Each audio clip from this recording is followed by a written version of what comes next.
Well, good morning, everybody. Let's get started here. I'm gonna reveal myself here. All right. Well, welcome to week 62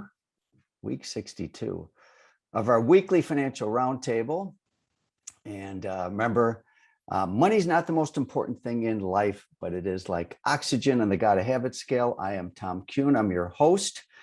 I'm from Qnity, who is the curator, the sponsor, etc. for these roundtables. We're here to help you not only earn and keep more money, but also do what you love and have a great quality of life. Go from confusion, overwhelm, into a point of where you got a clearer path to whatever prosperity means to you, using a simple, visual, and actionable approach. We know your time is precious to prosper, manage your ATM, your attention, time, and money. So we're very mindful of your currencies, and thanks for spending your precious time with us today. Last week's guests, we had three of them.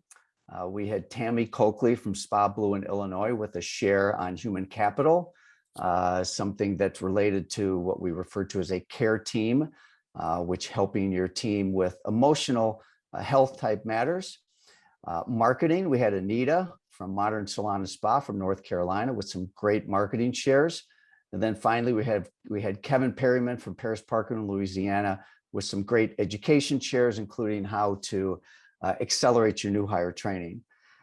So that was part one of some 2 to 10 highlights. We're going to have future sessions. We'll go through other key components of this great group of people that contributed all of their wisdom with each other as peers. And our conversation starters, which were many. We know there's a fear of missing out. We wish everybody could have been there. And even if you were at 2 to 10, you couldn't be in each room. So what we're going to do going forward is we'll continue to share key segments from our featured conversation starters in 5 key areas: the Qnity 5 functions: operations, education, marketing, human capital, and finance. Today, we're going to talk about transition planning and how one person's go is another person's grow. We're going to have Phil Shipman with us today. He was a salon owner and he was ready to go after a long and fruitful career with many, many contributions to his team and clients. And then Josh, key employee, was ready to grow. And so we're going to spend a little bit of time talking about what this looks like. So we hope you have some light bulb moments today. I'm pretty certain you will. I am going to guess that this will be a much watched recording for those of you that couldn't join us today. I got to get myself together here. Okay. All right. You should have gotten a 9-grid. 9-grid is a great tool to mind map, storyboard, or do step-by-steps. It's one of our visual thinking tools. So that'd be a great place to capture light bulb moments. These recordings are posted in our Profit portal, and then they're also on YouTube. Today, we also have a second roundtable, as we do each week when we do roundtables. We've got one at noon, and we're going to have Nicole Cumberlander share with us. She just won a Culture Award for her Ohio-based schools. We're very excited about having her today. And today, though, we will welcome Josh and Phil to an amazing brain trust group. So, all right, I'm gonna tee this thing up a little bit with a few different slides and kind of fast track. This was actually part of a presentation I did last week in New York. Phil was an owner. He was ready to go. He thought about closing the business, but not really. I mean, he kind of did, but and many people out there, they really don't think they have an option other than close the doors because they don't know how to navigate their way through a transition. So Phil was in a very good place. The business is strong and was not in a mode of desperation. But certainly when we look at transition planning and those that want to exit, option one is to close. And the impact on this, if Phil would have closed his business, which again wasn't even on the table, but just to kind of spell this out, people would lose their jobs. They'd lose, a community would lose a great small business. Clients would lose their favorite salon. Vendors would lose a great partner. Phil would close the door on his legacy and he'd lose the financial reward for his 30+ years of hard work. So these are the stakes that are the stakes that are out there with this. And then Josh is ready to grow. And so option number 2 is to transition, in this particular case, to a key employee, Josh. So Phil got to help execute a successful transition. And the impact is that people keep their job, the business continues. Josh is a fresh leader with hopes to expand.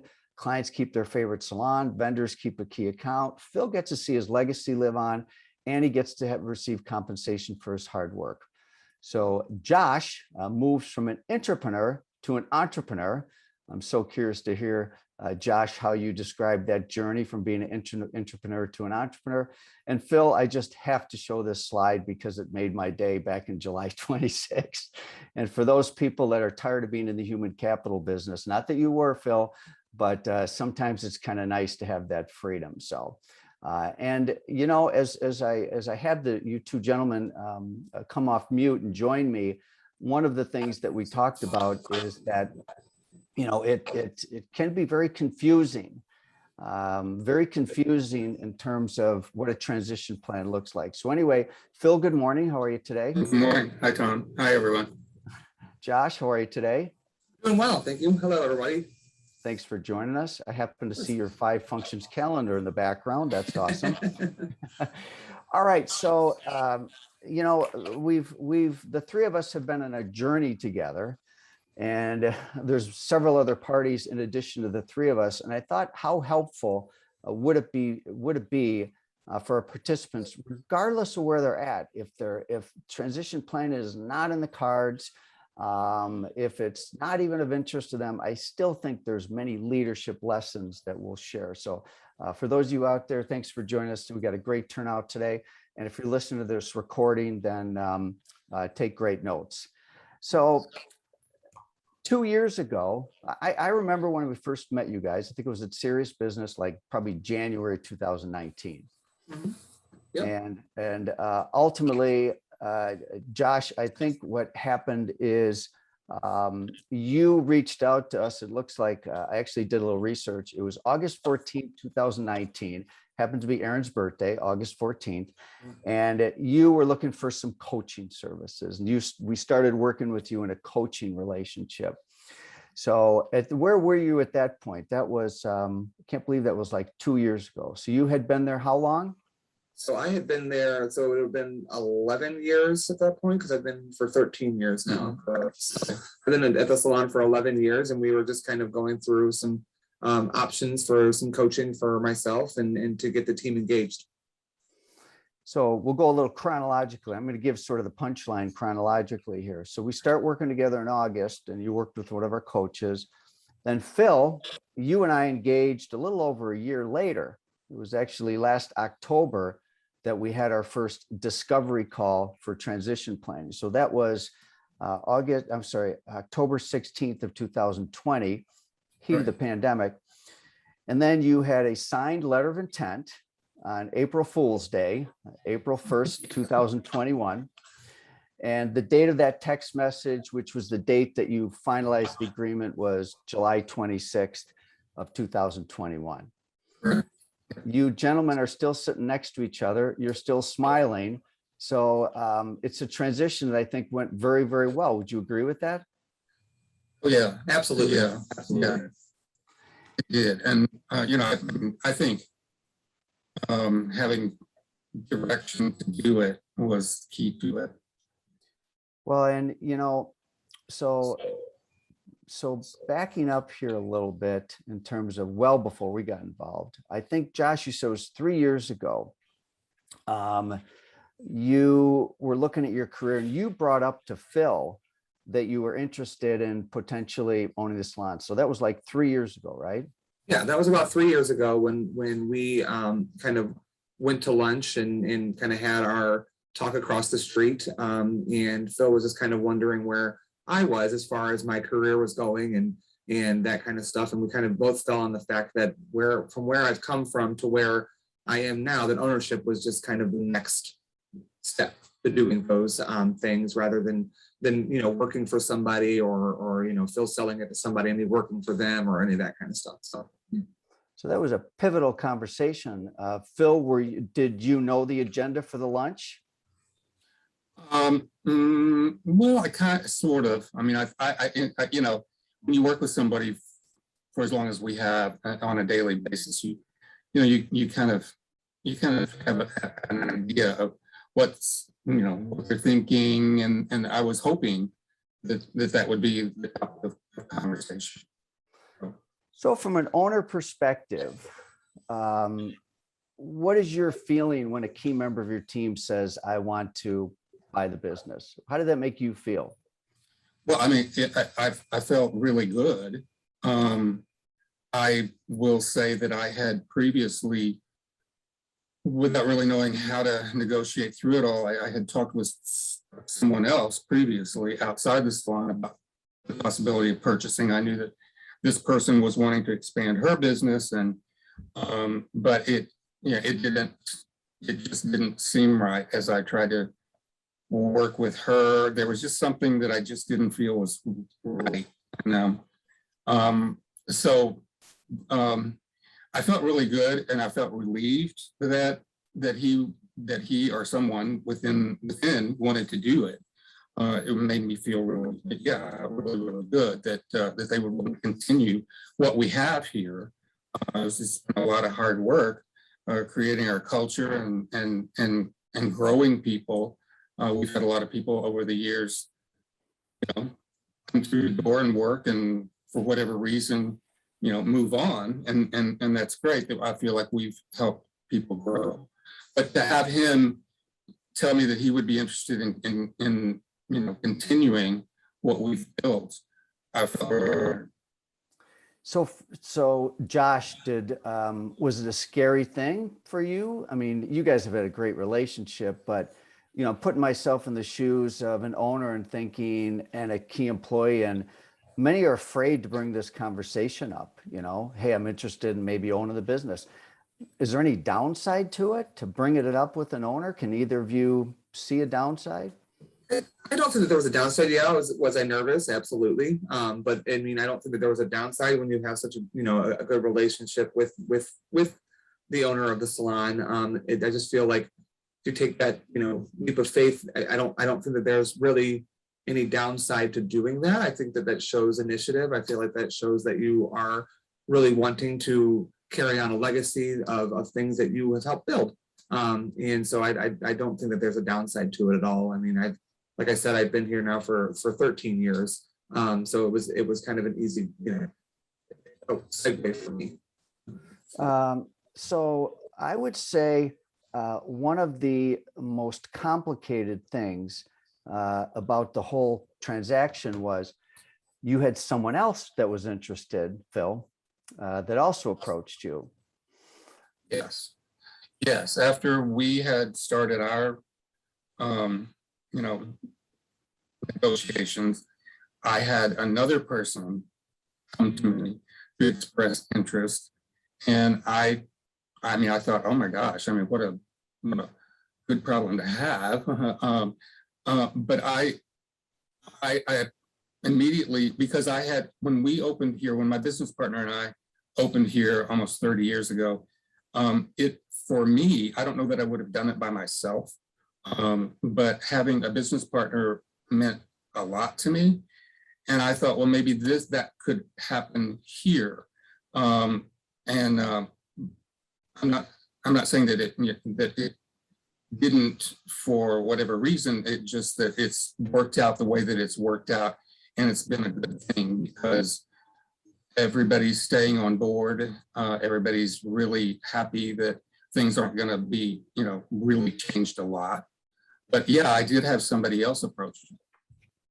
Well, and ultimately, I think Josh, you know, in certain cases, a partnership might work, but clearly in this particular case, it really made the most sense, Josh. And that's really what you wanted.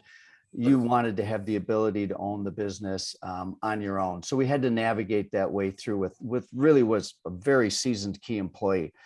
So I'm going back to some of my notes. So Josh, you had moved to Ohio for a little bit.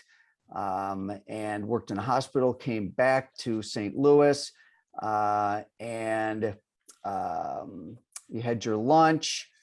And then Phil, the thing that struck me is that you were having these conversations in your head,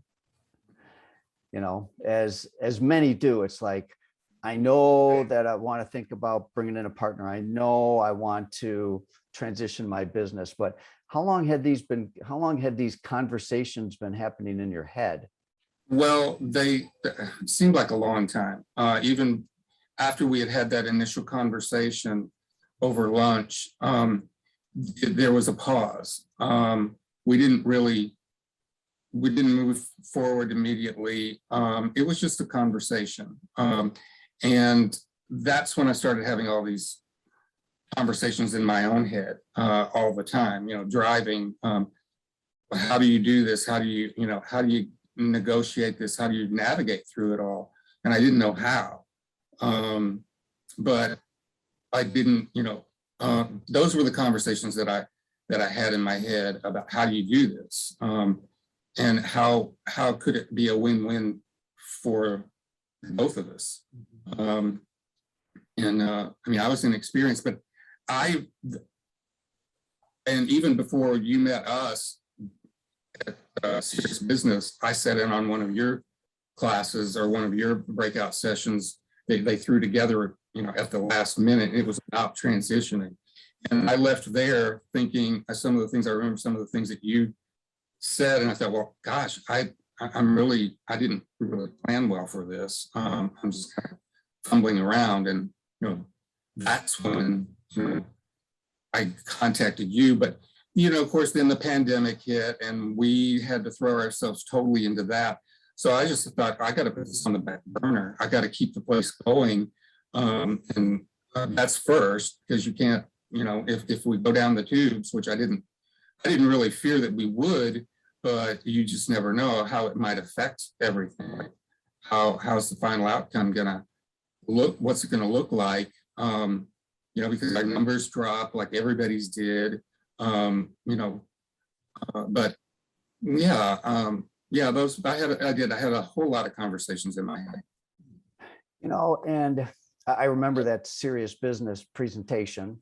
It was the one that was 8 a.m. on a Monday. Yeah. It was a last minute addition to the agenda. And we expected like no one because it was after the morning after a Sunday night. There was a big Saints game going on and people were out in the town. I show up at 8 a.m, expect a handful of people in the room, and it was packed. People in the hallway. I was like, whoa, I have to manage my expectations. I was expecting about 20 people. There was probably 200 people, and that room could fit about 150. So certainly it's an area where guidance is needed by many people. Now, one of the things that I think was really important was to Josh, your journey in terms of getting yourself ready. And what areas do you felt the least readiness, or where you felt the most guidance so that you could carry this legacy on and buy this business someday? Well, I feel like, I think that it was, with my journey with Philip Johnson, I think I was prepared for some, because again, like you said, I was here part-time initially and then full-time. And then I went over to the hospital that's right by us for a little while. And then I got offered to come back as manager and that kind of thing. And through the years, we've kind of, Phil and I have been working together and kind of defining this role as we've gone on through the years. It's been good for that. But as far as like ownership goes, I needed some help with, as far as like, financing, making sure the team was on board. My biggest thing is always been team engagement and creating a culture that people love to be at. That's just how I've always been. And I feel like just making sure that went over well, and that still did. And with us being where we were and with the pandemic, I think it actually brought us as a team, it brought us closer together. And that helped with that too. And that helped my decision to kind of pull forward and push things along as far as ownership goes. Because I knew that if we could get through that, if I could get through that and still have the team that we left with, that I could do it. So your role before was not as a service provider. You were like salon manager. So you had familiarity with doing things like payroll and getting the information into the bookkeeper. And so the team engagement was probably the area that you wanted to grow your confidence the most because, you know, you'd be stepping out, not to say you were in the back office by any means. No way. I mean, you were very visible. But you know that visibility and being the buck stops with me type thing, and you know we got to continue this culture so people will stay. And I know Carrie and you work very closely on that, and you've had tremendous growth in so many different areas. You ACing was maybe a big opportunity. We should describe what ACing stands for with the audience. ACE is an acronym. If you're not a Qnity practitioner, it's ACCE. Appreciate, care, challenge, and encourage, which is an acronym that is used to remind leaders on how to stay super engaged with the head and hearts of your team. So, yeah, I mean, that was a big piece that, you know, how you could be the acer, but how also you could run this business so it's profitable and all those kind of things. You know, this is a financial roundtable. And of course, everybody in the back of my mind, they would love to know all the details about what was the price and how did you pay for it. And I'm going to use a standard phrase you might read in the media is terms of the transaction are confidential. All right. And we're doing that to really protect the buyer and the seller here. But we can speak to this to a degree. Okay, we can be more specific. So, and Josh and I have had some conversations prior to this because, you know, clearance level and security and confidentiality is something we take very seriously with our guests. So first of all, we'll talk about pricing without revealing the price. Really what we did is we used the primary method of valuing salons, which is based upon a multiple of earnings. And then we used a backup method of valuation to make sure that they coincide. And that was really more of an asset replacement cost. So the two of you, we worked together. We looked at the value of the business from a couple different lenses. We came up with agreed upon price. In the interest of disclosure, I have permission. There was no seller financing. Josh, you got all your own financing. Congratulations. And Josh, you went to the bank. Yep. And you could have gone the bank route, but you ended up having private investors in the form of family. Correct. Yeah. Yep. There was an option to go with what the bank was wanting. We would have to relook through it and you know, developing an LLC and then speaking with family and doing that kind of thing. We fell upon family investors and that kind of stuff, so we didn't have to go through the bank. And so basically came up with a price, found the preferred method of financing. So on closing on July 26th, there was money changed hands. Here's another big thing that many people ask about. In fact, I was in a very detailed conversation about this on Monday with a client, and that has to do with owner transition. Now you're the owner, it's July 26th. And then what happens to Phil? Well, Phil is still sitting next to you. He's not off in Tahiti. So the two of you agreed, Phil, you still cut hair. Yes. And then, so describe your role like right now as the former owner. Well, sometimes there are times I feel like I still am, just because I'm so used to that role. I've always set pretty much my own schedule. I'm I'm like the first one here, so do those little things, make coffee, get the place all going, and that. But I will be honest with everybody. I have a sense of relief that I being a salon owner, you have all these things on your shoulders all the time. Even when you're not here, you're always at work. That part of it, I feel really good about. But my role now is to help Josh. And we do talk a lot in the office here about things that we need to address. How would I, he sometimes asks me, how would you handle this? And that to me is really good, because I want him to succeed, and I know he will. But having someone, I mean, the financial part of it he's got, because he's paid all the bills, he's done all that. He knows that part.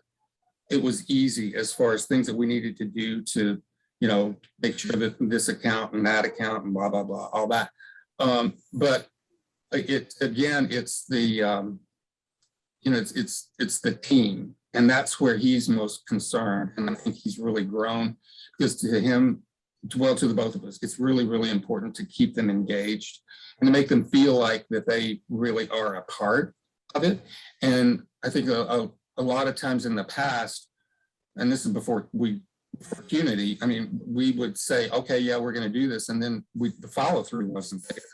And that to the both of us is really, really important. So I've stayed on.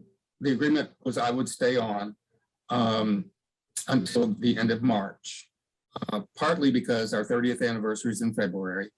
I wanted to be around. Thank you. I wanted to be around, for that, because it's been a lot of hard work, and I didn't, I wanted to enjoy that. But also, I want to help him in those things, as the follow through, to continue to that, and to keep the team here, keep the team happy, keep them engaged. But when there's something that really has to, you got to come down on something, then we huddle in here, and it's like, okay, we got this problem. We can't put it, we're not going to put it off until tomorrow. We have to deal with it today. So he's got my back, I've got his, and I'm just really happy the way things have turned out and evolved. This is an area oftentimes we have to create clarity in terms of the role of the departing owner. And I think it was pretty clear how you guys addressed it, because Phil, there's really two elements to your transition out. One is still doing hair, and you created some expectations on that. The two of you work together, how much time, how little time. And so that was left open for the two of you to, figure out how much, Josh, you wanted Phil to do hair, and how much, Phil, you wanted to do hair with a new schedule. But then the other part, and this was written into the deal, is we called it brand ambassador support. It's mentoring, it's sending the right message to the community, all your stakeholders, your team, and all that. So just for our listeners today, by the way, we'd love to hear from you guys. Use the chat if you have any questions or comments, or just want to give these guys a big shout out. Feel free to use the chat. But I think that was a very important thing to work out, so that there is a true end date, and that we've defined the amount of time that Phil, you will be available, not just to cut hair, but to be available side by side, as you gentlemen are right now, to really work through this. So I think that was the thing with having the brand ambassador, with doing that and being a Philip Johnson ambassador, because not only does he have to do it with the employees, he's also got to make sure that we're transitioning his guests that he has behind the chair to other people as well. And so that's helped out a lot as well. Yeah, I mean, we want to keep, I've been doing hair for a long time, and I have clients that are guests that have been with me for decades. And they're excited about it. We haven't really put out an official, announcement, which I think we're going to do so pretty soon. But to keep those people here, and they've been coming here for a long time, and they're comfortable here. We want to make sure that they stay. So we have to transition them to other service providers, and it's actually, I thought it's kind of becoming a little bit more, I get a little nervous about some of my guests, because there are some services that I do that we don't have anyone else here that does that. So I've got to figure that out. But it's just that part of the transition to helping decide how do we move them over to someone else and keep them here. That's important. Josh, how did you feel on July 26th?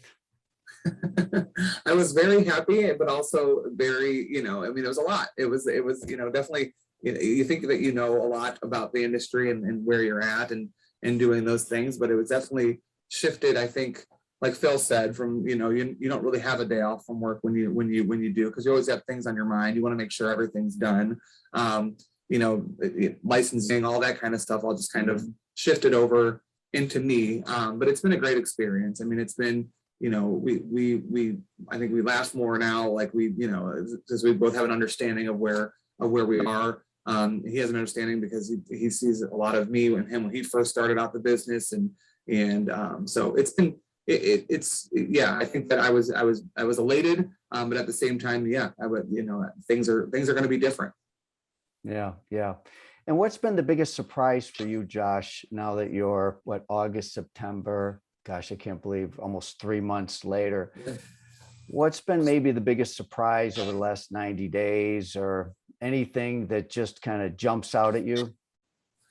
Yeah, just having, people realizing that I am the owner, and the way that they've interacted with me has been great. I feel like the people around me, some of the Phil's guests that know that I'm taking over have been very, very nice about it, and they've just been kind of like, I wouldn't want it any other way. You're doing a fantastic job. I'm very happy for you.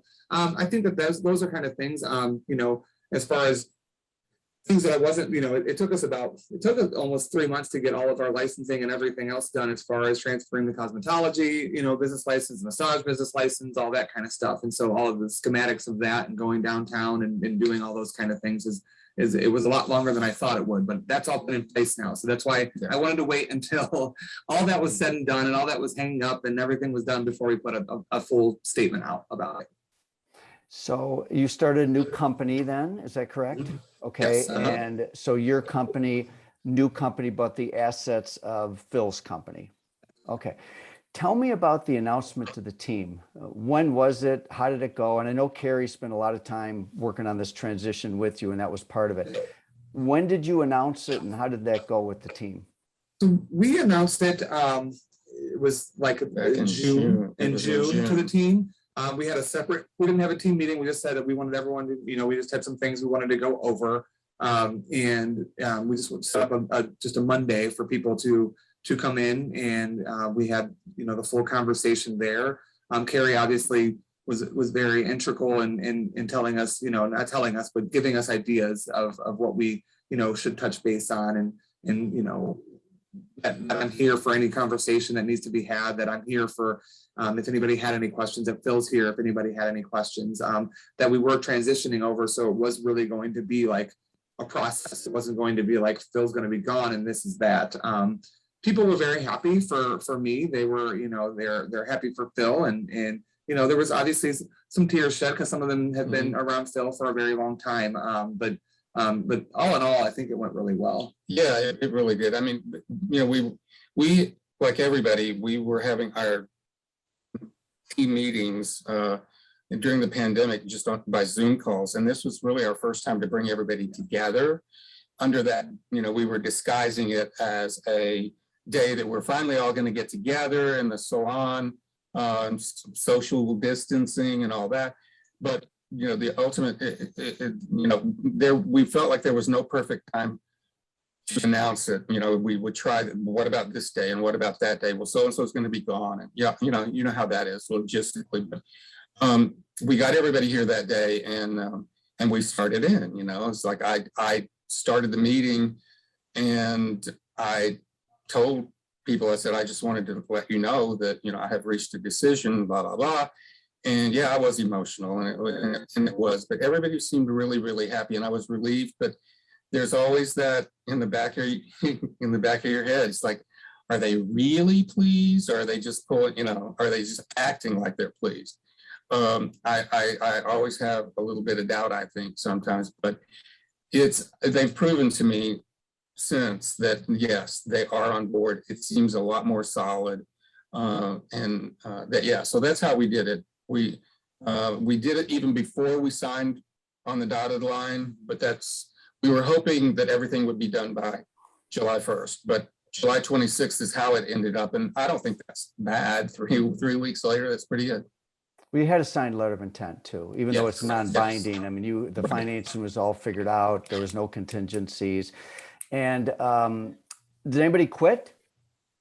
No, Not for that reason, no. And we had somebody We leave did have- shortly after that. Yeah. But that was the reason that they left. Yeah. So, Phil, I went back on our journey together and all the different steps in getting ready for today. I reflected on the time we spent together, you know, and some of the things that led up to this. And this is not an area to do alone. You don't want to do transition. And certainly part of what we did is we had conversations, which I'll call your big three people that need to be involved in this. Legal. I know we talked to your attorney, your tax advisor. So you got to have tax, you got to have legal. And, you know, Josh, we talked about that too. You got to have your own tax, your own legal. And then also a financial advisor usually. So we talked to all three of them. I got to meet all three of your advisors, and we all were on the same page. And in certain cases, you and I would get to someone and say, you know what, that's out of my domain, Phil. Let's get your lawyer, let's get your tax person on there. But some of the things that we addressed were so the first thing we did is there was non-disclosures with all parties signed, reinforced too. In those early conversations, Josh, we would review at the end of the call, reminder, we're under a non-disclosure. Loose lips sinks ships. Phil, you took our questionnaire, which is quite robust. It's probably at least 50 questions. And that allowed me to really get up to speed pretty quickly about your company, your tax status, have you done estate planning? Have you ever done this before? You know, it was a long, and that really, the beauty of the questionnaire for you and I, Phil, is that just by you taking the questionnaire, you start thinking through all the things that go into it. It's kind of a warm up. And also it's a great transfer of information to me as a general advisor. Obviously we needed to do evaluation calculation, which we did, and we updated a couple different times. And then we had a ton of three-way calls. The three of us, Josh, Phil, and myself. Josh, you and I had a conversation without Phil with your investor, probably 3 or 4. Yep. We had Phil, you and I had our three-way conversations, one with lawyer, one with accountant, one with tax advisor. And we got into things such as real estate, you know, because, you know, transferring the lease over, staff communication, your role, things like how you allocate the purchase price, and then how the 5 different functions of the business will operate without Phil. And then also we started to go through like a checklist of things that to make sure you don't miss something like this, you know. So, but it was spaced out. Phil, I never really felt rushed. Did you feel rushed? I mean, I think no, not at all. No, I didn't. No, I didn't. I wanted it to be right. I wanted it to be, you know, I didn't go at it with, it's got to be done by now, by next week. Not at all. I just, like I said, I just wanted it to be right, and take everything, you know, step by step.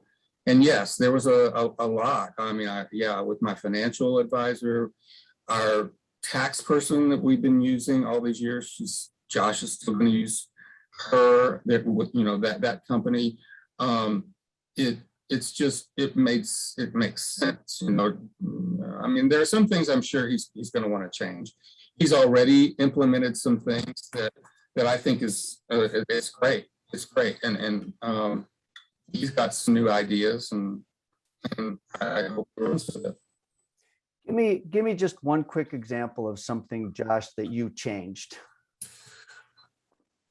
I think that I don't know what you're referring to exactly, but I think just getting everyone's kind of ideas on things. Like one of our meetings, what I did is I had everyone kind of write down how they wanted to make Philip Johnson in the future, what they felt could shoot us off into great, ideas. And so I created that, and I've been in contact with them and letting them know that, after we get, finances together and that kind of stuff, that we'll be able to kind of revisit this list and kind of go over, some things with that. I did, right, small thing, but I did. So right now we've had really issues with parking right now. And I went through a bunch of loopholes to get in touch with somebody at a parking garage that's right by us. It's attached to the hospital. We're going to validate those kind of parking things, because we have new buildings going up around us. And it's been a nightmare because we only have street parking right now. It's been kind of a nightmare to get everyone kind of doing that, but that's just a small, one of the things that I kind of took over to make sure that we could continue to take care of our guests. Nice. Yeah. Well, what a great story for you, gentlemen. And I'm so happy for you. And I'm very thankful you got to share this with members of our community, because certainly, even though I was pretty intimately involved in the process, even spending some time with you prepping for today and our time today really has opened up some new things for me as we think through this. So let me just see if there's anything else here. No, I think we covered everything. I'm curious to see if there's any questions. I think you got a shout out from Tracy. Thank you, Tracy. Or there's Melody, it sounds like. Let us know if you have any questions for us, guys. Put it in the chat before they go away here. Or certainly at least give them a shout out for their success. So please use the chat. Gentlemen, if some questions come up, you can go ahead and go in the chat. What was the most, thank you, Ann, great question. What was the most difficult of the 5 functions to transfer? Human capital, finance, education, operations, or marketing? I think for me, I think that it was the financial, just because I've never really worked on like a budget or done a cash flow plan or done those kind of things. And I feel like that was where I wanted to focus my things over when I went to it. So. Yeah. For me, I think it was human capital. I just wanted to make sure that everybody felt safe and secure. Like I didn't want them to feel like the rug was going to be pulled out from underneath them. Everybody has their own personal concerns, no matter what. And one person has a different concern than another. And I just wanted them to feel like it was all going to be okay. Annie, I'm going to take my little shot at answering this question too. And that is my pat answer, not necessarily a transition, but what keeps owners up at night are people and money. So my response, and even though you didn't ask me, would be human capital and finance. Now, you've got some other questions here. Anna, good morning. Thanks for joining us. I know it's very early for you. Is it challenging for the staff to see you as the new owner when the owner is still in the salon? Josh? I don't think so. That's why I touched on that a little bit. I think that, people are now, it's taken a few months, now 3 months in, but people are now referring to me as the owner. In the beginning it was kind of done that. But, Phil's kind of done his best about making sure that he lets them know, like if somebody comes to him, obviously he's kind of like my manager in certain circumstances, but this is the thing that they come to him with, he's very good at being like, well, you're going to have to talk to Josh about that, or, those kind of things too. So it's I think in the beginning it was a little bit of a struggle. But as we've gone further on, and as I've been bringing up ideas, and as I've been doing things and communicating with the team, it's definitely been good.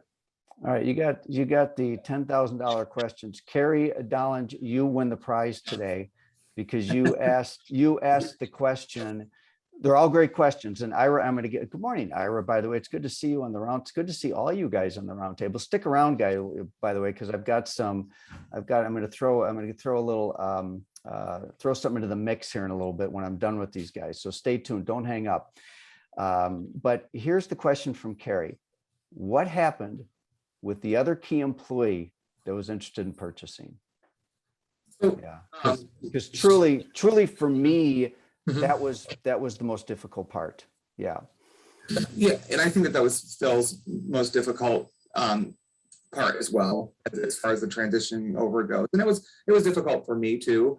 She's actually stayed on. She was on medical leave for a long time, for 12 weeks, 13 weeks. Yeah, longer than that. Yeah, so Yeah. it was a long time that she was out. So before she left, we kind of, we had the conversation with Phil, and then I had a conversation with her, just kind of letting her know, what I felt would be a good, transition for her if she wanted to get into, helping me out in kind of more of a management role and doing different things around the salon, because she's already an educator, an in-salon educator for us.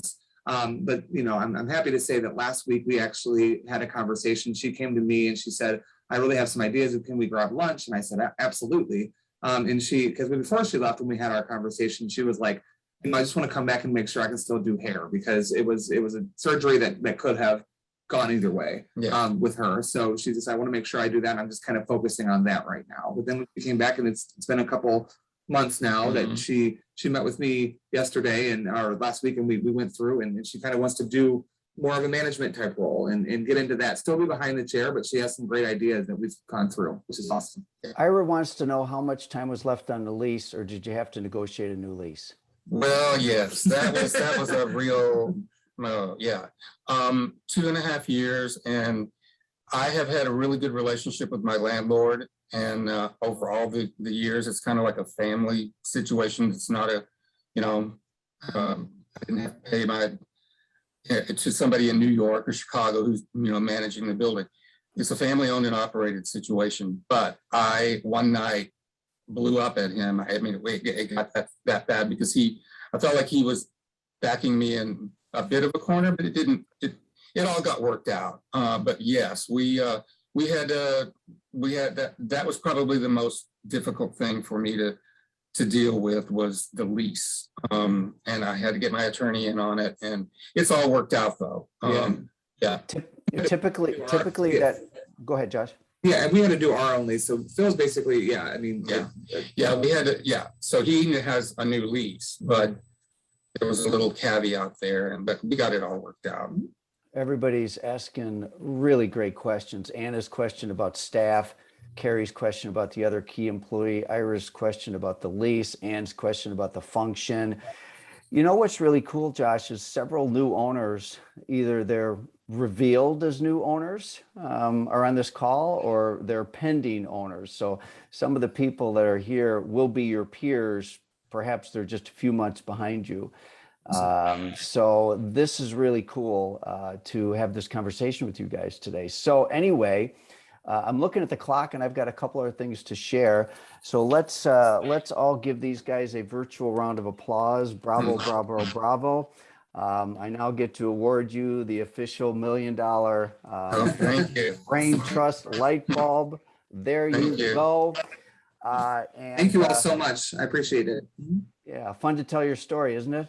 Yeah, it is. It's been a good journey. And if anybody needs to reach out to us, we're more than welcome. If there's anything that you didn't think of today. Yeah, and I probably should have advised you guys in advance. We ask that people don't reach out to you directly as a way to protect our guests. However, if you reach out to us, we'd be happy to make the introduction. Okay. Perfect. Yeah, that's good. All right. Yes, Jessica, thank you for the comment. Boy, we got a really good group today. Okay, I've got some other things for everybody here before we wrap up. So, the other thing that Phil's looking at doing is giving back. He's looking at giving back at Beauty Changes Lives. And I don't want to, we're in discussions with it. We'll leave it at that. But I think that to be able to give back is a big piece to this. Now, in a future episode, we're going to talk about another trend, and this will probably it'll be later in the year, the beginning of next year. So Diane Keller was a salon owner here in the Twin Cities in Minnesota. She was ready to go. Jackie, key employee, ready to grow. And there is Jackie's business card throughout her journey, human resources, president, and then now she is a new owner. I think Jackie's on the call with us today, and I think this was effective September 1st. This is also a great, amazing story that has similar lessons, but some of their own lessons. And so this is a tease that we're going to come back on the subject in a few months and tell another really, really great story with full of lessons. And Jackie, she commented today, so it's Jackie Scholl, as Jackie and her journey from being an entrepreneur and going to an entrepreneur. We just had a great call with Jackie yesterday, and they are doing amazing things that reflect, and a lot of it has to do with Jackie's leadership as well as Diane's legacy. So anyway, grow or go. All right, so I've made a decision. I have set up an email account, and it is groworgo@qnity.com. And I'm going, if you send me an email to that address, it's an opportunity. If you're interested in growing, you can send me an email and growing through some type of salon ownership. Or if you're interested in going, you can also send me an email. Okay. Now, I'm going to show you the auto response on this. Okay. Because, and one of my reasons for doing this is to try to create a little more community and start to create, I'm not a broker and I'm not going to be a broker, but I feel like if we can create a little more momentum and a little more conversation about salon transactions in a very private way, I think all of us will help. So this is the auto response though. Thank you. So if you send me the email, it's a private email and it's just an inquiry. It's a marketplace for those that are interested in selling their business, as well as those that are interested in buying a business. Please note, I cannot guarantee I'm even going to respond to your email on a timely basis, or if I'll even respond or not. I'm not a broker, and it's not a place for me to respond with education, information, or advice about transitioning a business. It's simply a place to express an interest in case I see or hear anything. If you haven't already, please be very specific with summary level facts about the business, the nature of your interest, location, business name, etc. And then the rest of the email, I will not share this information with anyone. Please note, if I may have a conflict of interest that could cause a challenge. For example, an inquiry by a key employee that's a client of ours could be a client of interest. If you're interested in transition-related services, education, or information, you can send an email to Aaron or myself to set up a discovery call. If you do have an interest in working together, I allocate just a certain percentage amount of time for this. My availability is limited, but anyway, I figure this is my way of trying to create a little bit more community and communication, because it's not being done in the professional beauty industry. So anyway, to be clear again, the email address is groworgo@qnityinc.com. That will go to my email address. Again, I'm going to set the expectations being very low. I will do my best to respond. I'm going to be very sensitive to conflicts of interest and so on and so forth. All right. Let's see here. Reminder, Qnity in action. I mean, one of the things that I think was really important for this is Josh had a coach. And I think Josh would probably agree with that, as you would, Phil. And to be able to get some support during the transition is huge. You can book a free coaching session. You can use the QR code to do that. And of course, I always love to talk about our money course, which is a money skills course for students. We will have Money Pro in the second quarter next year, where this course will be available for professionals, not just students. We have a partnership with Pivot Point on this, and it's a multiple module set of lessons to help people become more financially literate, which ultimately, when you get in the place of a Josh or some of the other people that are on this call that I know are talking to their owners about becoming an owner, when you have money related skills, it really, really gives at least me a heck of a lot more confidence that it's going to be a smooth transition. Because as we said, money and people are going to be what keep you up at night. And this course certainly will help understand the money aspects. So we also have a roundtable for schools coming up in about an hour and 5 minutes. I get a quick break here. And then another thing that we're going to continue to talk about is as it relates to labor and they're now calling it the Great Resignation. and everything going on in the labor market and how people make up their own stories. So we are talking quite a bit about preneurship. What's the difference between an entrepreneur, a solopreneur, an entrepreneur, the agony and the ecstasy of all of those. And then really address some of the stories that you might be hearing as an employee-based salon owner or leader to help you make sure that you find and keep really great talent. Closing thoughts. The bad news is time flies. The good news is you're the pilot. Time flew by in Phil's career. He ultimately took the time to become the pilot by really seizing his future. And I'm proud of you for doing that, Phil. Also with you, Josh, is to go for what you want in life. And yes, time does fly, but you can create your own destiny. So anyway, with that, all of you, I want to see who's on the call. Several of you probably just hung up because you're on to another meeting, but I can't resist seeing who's on here today, and I can give a quick shout out. So Amanda, Ann, Anna, Ashley, Candace, Christine, Dawn, Jackie. Hello, Joe and Karen. Carrie, thanks for the great question. Good morning, Carla and Con and Chris and Kip. Good morning, Linnell, Marcia, Megan, Melissa, Melody, Michelle, Nina, Rebecca, Roman, Sam, Shara, Stephanie, Trent. Boy, there's an all-star cast today. Whew, what a good group of people. A lot of our regulars. Love you guys.